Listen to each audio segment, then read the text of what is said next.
to New World Next Week. I'm James Corbett of CorbettReport.com. And I'm James Evan Pilato of MediaMonarchy.com. I'm sure you'll not be surprised at the significant volume of anti-immigrant content. We've got that story, plus carbon dioxide isn't a danger anymore. But first, on episode 600 of New World Next Week, $10 billion 10-year U.S. Army contract elevates Palantir to defense contracting royalty. Grabbing this from the Register, but I don't think they use the word boffins at all. There are no official criteria for what constitutes membership in the upper echelon of the U.S. military-industrial complex, but a $10 billion deal that consolidates dozens of contracts under a single blanket purchase agreement sure makes it seem like Palantir has earned entry. The U.S. Army announced that rather than continue to buy Palantir products on one of 75 different contracts the branch has with the data analytics software company, it's awarding a 10-year enterprise agreement, EA, with the aforementioned cap of $10 billion. Like a standard blanket purchase agreement, the deal allows the Army to buy what it needs from Palantir over the course of a decade. It doesn't appear that the Army is awarding Palantir any new contracts based on the press release or a procurement notice published about the contract back in May. According to that document, the Army had figured out that it's doing so much business with Palantir over so many separate procurement actions that it's wasting a lot of time and money. That's Doge in action.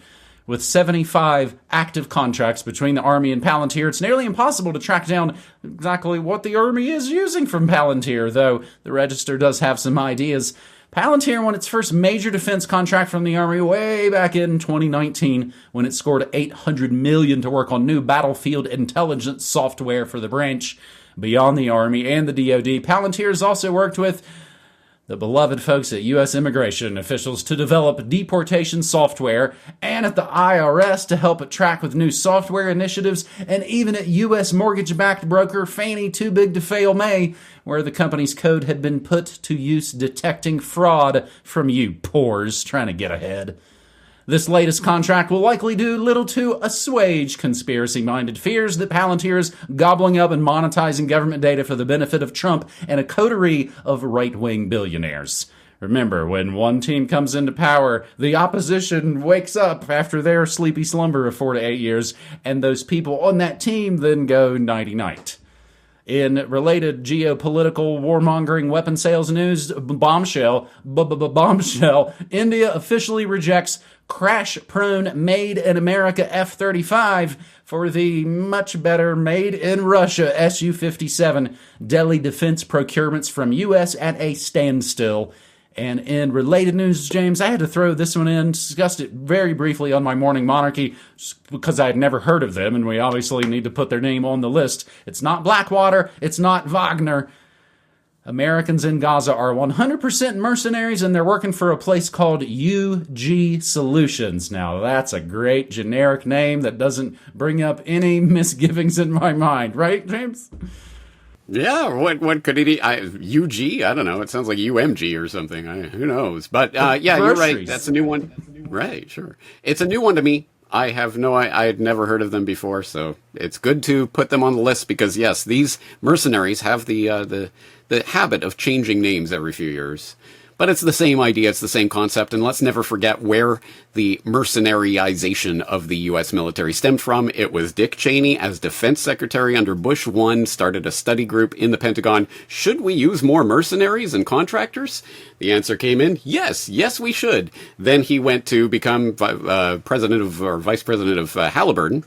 CEO of Halliburton, whatever he was, for several years in the Clinton years, and then he came back as vice president under Bush 2 and reaped all the rewards of the wars that he was creating through the company that he was heading. That is the revolving door. That's how it works. That's where all of that came from. I think it really is a geopolitical bombshell story, that India story. It says a lot about the state of the world, including the F-35 jalopy, which is accident-prone. More accidents happening recently, as documented in that article. And also Russia's interesting offer to not just offer the Su-57, but the source code of the systems on the Su-57 to India as a way to sweeten the pot on that deal, which... that's pretty unprecedented. I don't think any other country sells not only their weapon systems or their fighter jets, but the source code.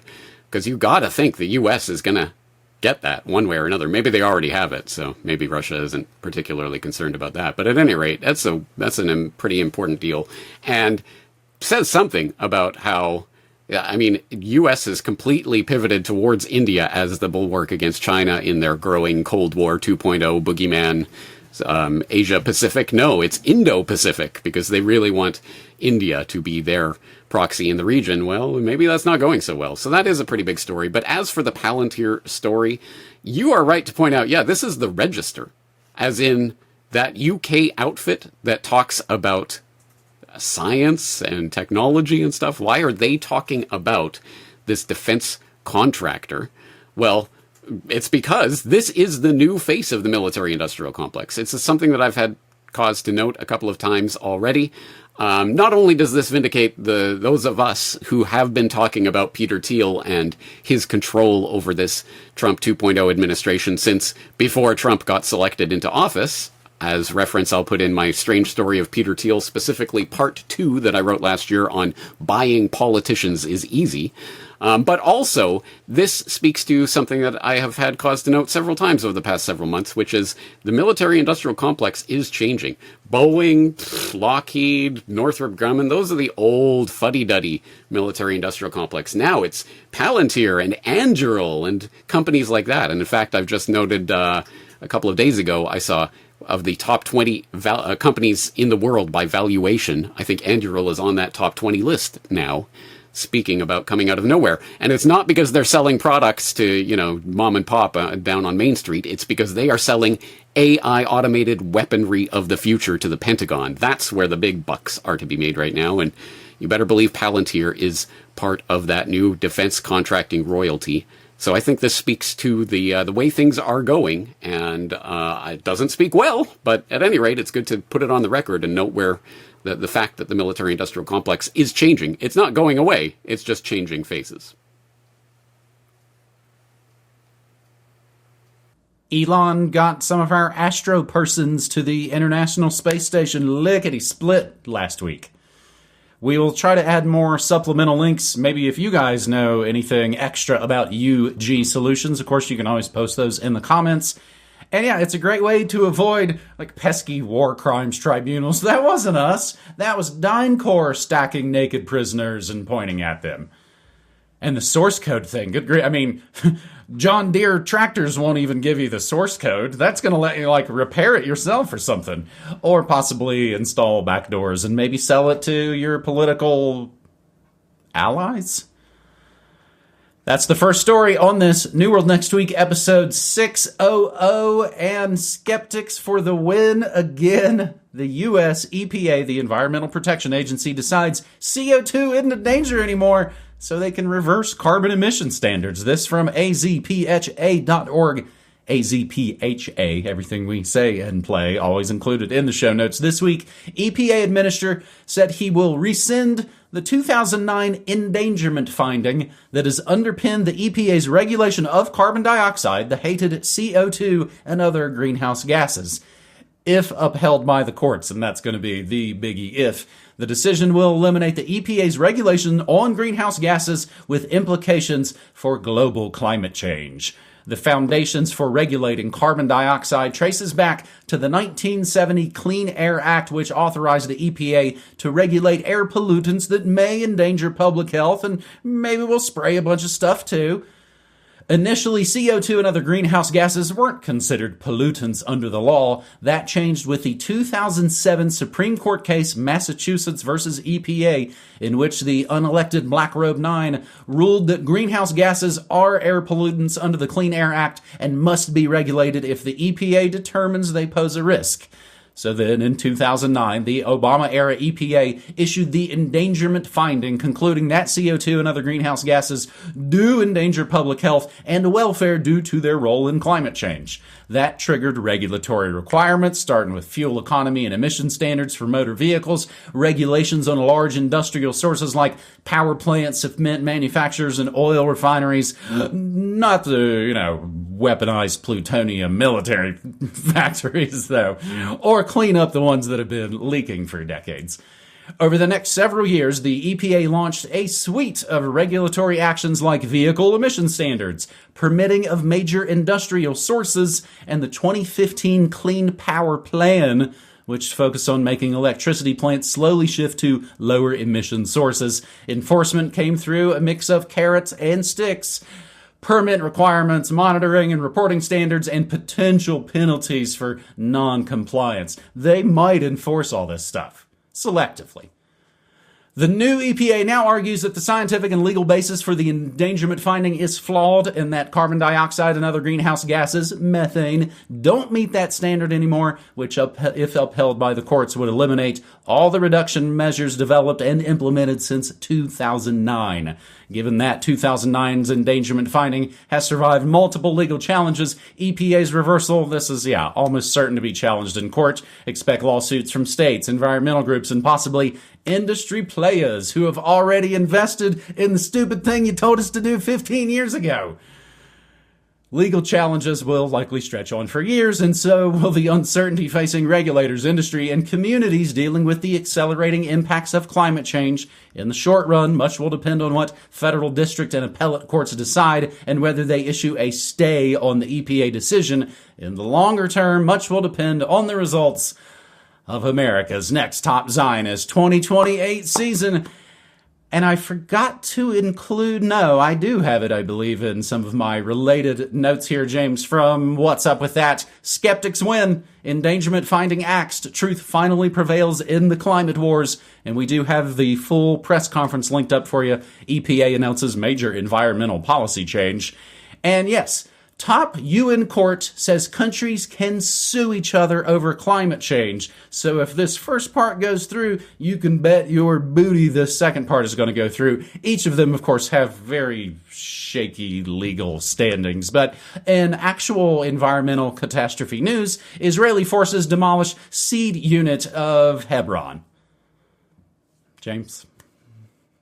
Interesting story here. And James, I guess I could search for the gray lining of this silver cloud and point out, well, why are they easing up on these regulations? Maybe it's to provide more of that dirty, dirty, wonderful coal energy to help supplement the energy grid as the AI overlords start snarfing up more and more of the electricity. But I won't do that.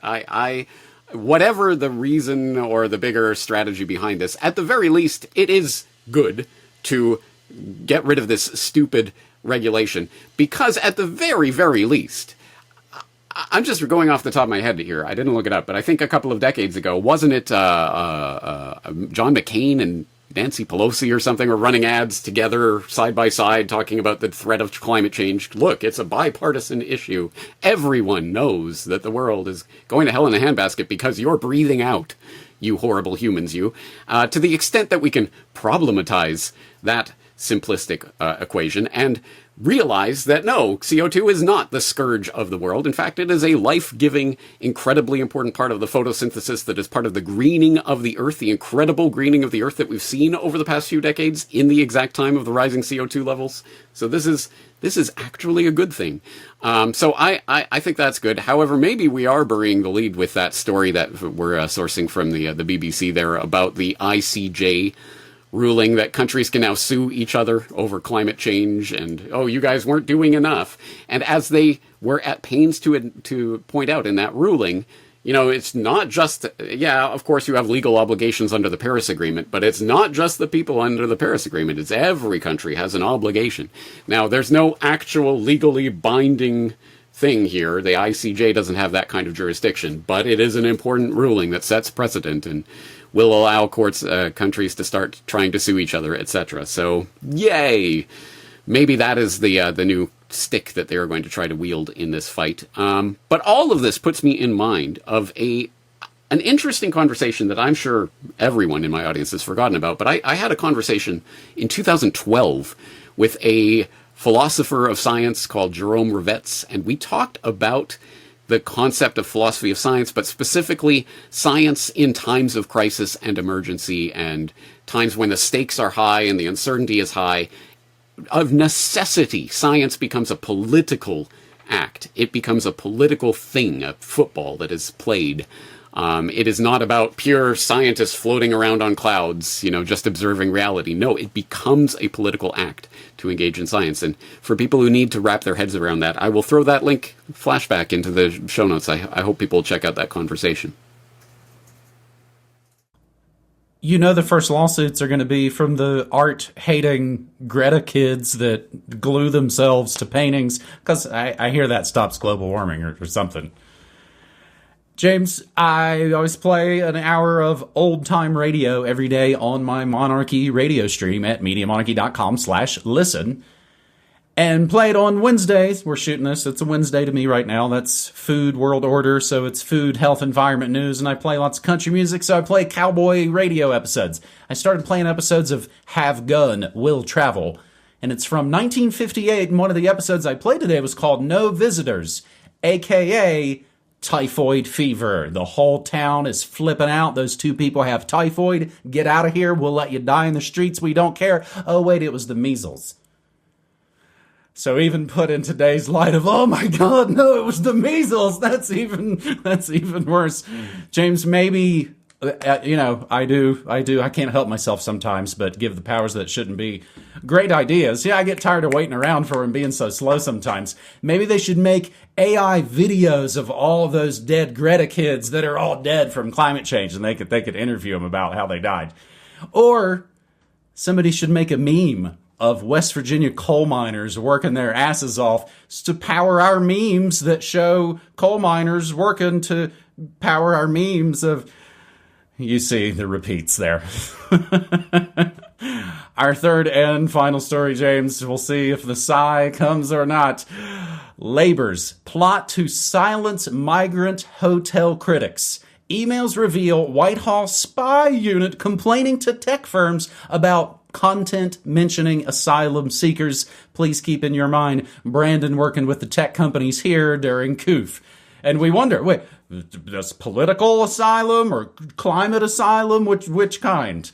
A secretive Whitehall spy unit, they put quotes in spy every time, has been used by the UK government to target social media posts criticizing migrant hotels and two-tier policing. The Telegraph, I believe, exclusively revealed that officials working for Peter Kyle, the technology secretary, have flagged videos with concerning narratives to social media giants, including TikTok, warning that they were exacerbating tensions on the streets. Emails recovered by a U.S. congressional committee show that civil servants have complained to tech firms about content mentioning asylum seekers, immigration, and two-tier policing. There's a lot of euphemisms there, two-tier policing. The dossier has emerged as ministers battle claims that the UK is censoring social media with the Online Safety Act, including allies of US President Trump. The disclosure reveals that members of the government's National Security and Online Information Team, NSOIT, I'm not sure if there's a pronunciation way to that word, complained about a series of posts that were critical of mass migration and asylum hotels that don't exist, you crazy conspiracy theorists. They don't have prepaid debit cards either.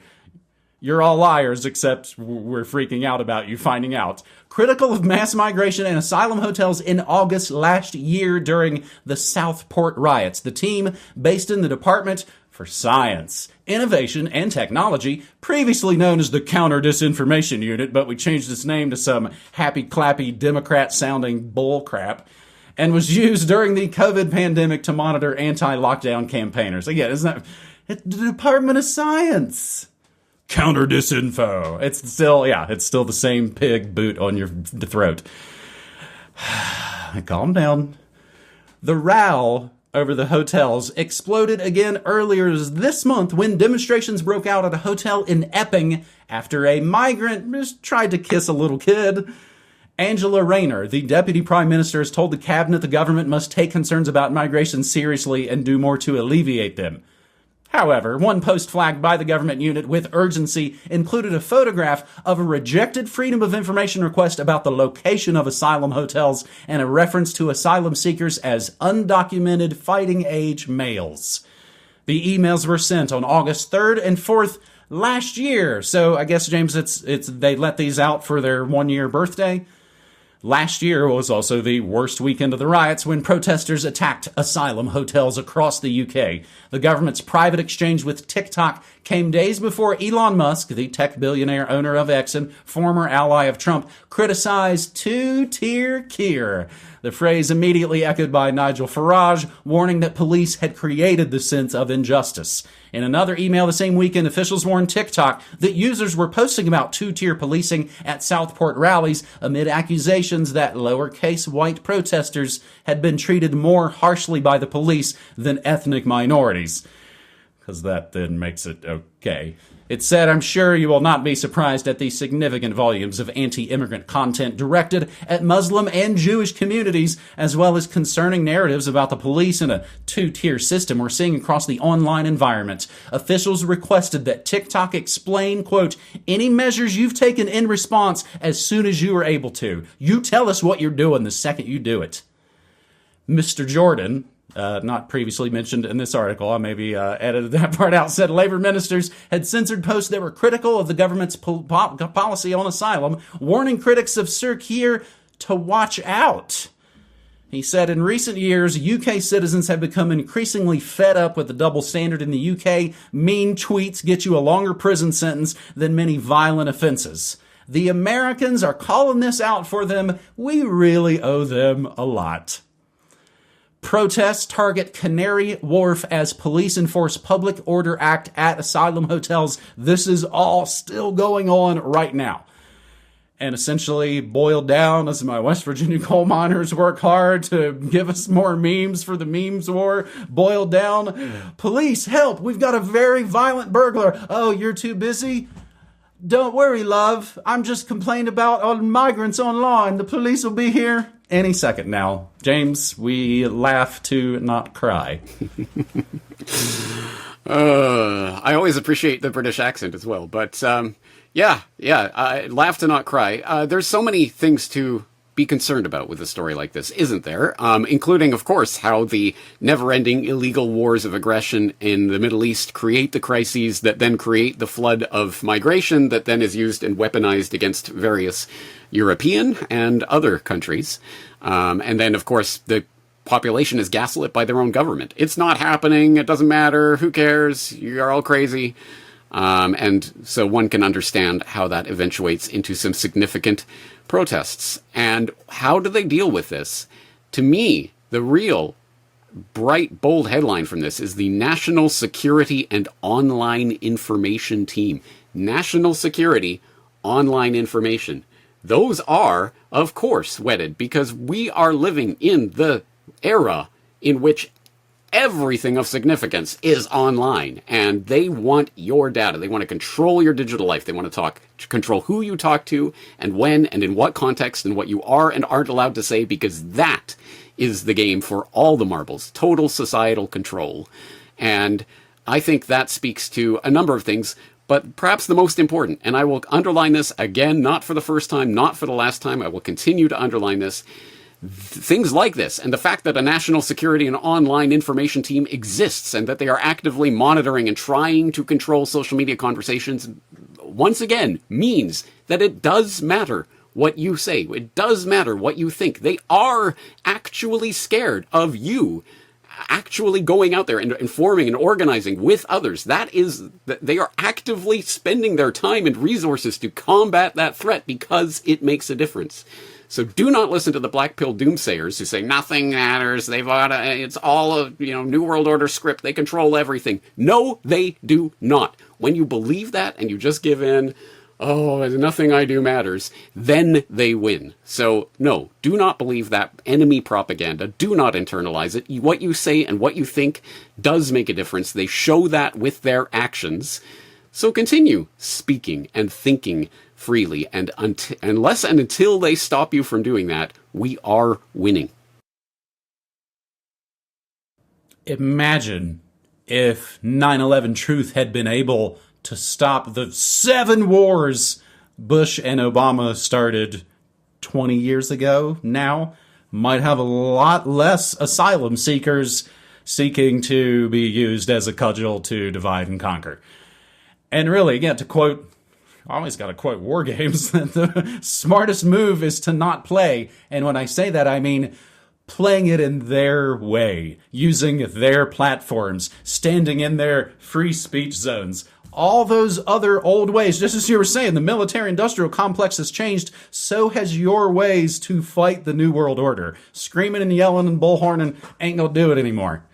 I heard discussions last night in my chat, James. You know, Mark Passio over in Pennsylvania. We've got monarchy friends who work with him pretty much every week. He's not really making work to wake up the normie. He's working with people who are already awake and activated and are ready to actually make what I would say be more substantive changes than griping with your sister-in-law on Facebook.